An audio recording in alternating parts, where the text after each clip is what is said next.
Dan riwayat yang datang dari Aisyah tentang bagaimana salat malamnya Rasulullah 443. La yas'alan tulihinna aw an husnihinna.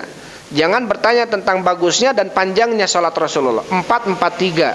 Ini riwayat datang dari Aisyah. Ini pun Bukhari, riwayat Sahih atau Muslim. Dan riwayat Bukhari atau Muslim yang lainnya hadis Ibnu Umar dikatakan tentang salatnya Rasul adalah masna masna, 2 rakaat 2 rakaat. Dan di sini para ulama berselisih. Ada yang mengatakan afdolnya 2 rakaat 2 rakaat dan mengatakan afdolnya 443. Ada yang mengatakan afdolnya itu 2 rakaat 2 rakaat kalau dilakukan berjamaah. Ada yang mengatakan afdolnya 443 kalau dilakukan sendiri, karena ini dilakukan oleh Rasul 443 sendiri. Karena ketika ditanya Ibnu Umar, bagaimana salat malamnya Rasulullah? Masna masna. Jadi Ibnu Umar pernah melakukan salat bersama Rasul, salat malam, dan Rasul melakukannya 2 rakaat 2 rakaat. Jadi ketika Rasul mengimami 2 rakaat 2 rakaat, tapi ketika Rasul sendirian 443. Dan tentunya hal ini tidak boleh kemudian menjadi perselisihan ya di dalam peribadatan kita. Saya tidak mau salat di masjid ini 443. Cek nu ieu saya mau salat di masjid eta mah 22 hiji misalkan.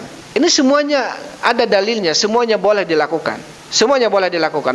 Hanya saja yang mana yang afdoliyah, yang paling afdol. Kalau dilakukan berjamaah afdolnya 22, kalau dilakukan sendiri-sendiri afdolnya apa? 443. Tetapi sebagian ulama melihat kepada makmum, keumuman makmum. Ketika kita mengimami sebuah salat di tempat yang makmum tersebut terbiasa 443, ya sebaiknya kita 443. Ya, enggak apa-apa. Jangan kemudian kita melakukan dua-dua yang kemudian membuat mereka lari. Kita mau melakukan sebuah amalan yang sunnah, afdolnya dua-dua, tapi karena mereka ilmunya tidak tahu tentang hal ini membuat mereka lari. Dan ini pernah terjadi sampai iya mah biasa ada sebuah masjid 443 biasanya.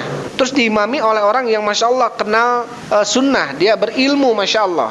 Tapi kemudian kan tidak melihat keumuman masjid itu, langsung balalubar. Ya hampir mungkin kurang lebih hanya seperempatnya lagi yang sholat. Sampai mengatakan, saya tamah jadi NU imamna cenah. Jadi NU imamna. Pada dua-dua jadi NU. Padahal apa? Padahal itu sesuai dengan sunnah Rasul Sallallahu Alaihi Wasallam. Makanya perlu kemudian kita sosialisasi, ya. Kalau perlu kita misalkan sholat ibu-ibu, bapak-bapak, abdi mah sholatnya 22 hiji atau 22 tilu, kumaha. Misalkan mangga Pak Ustadz ngiring, berarti nggak apa-apa, lakukan itu.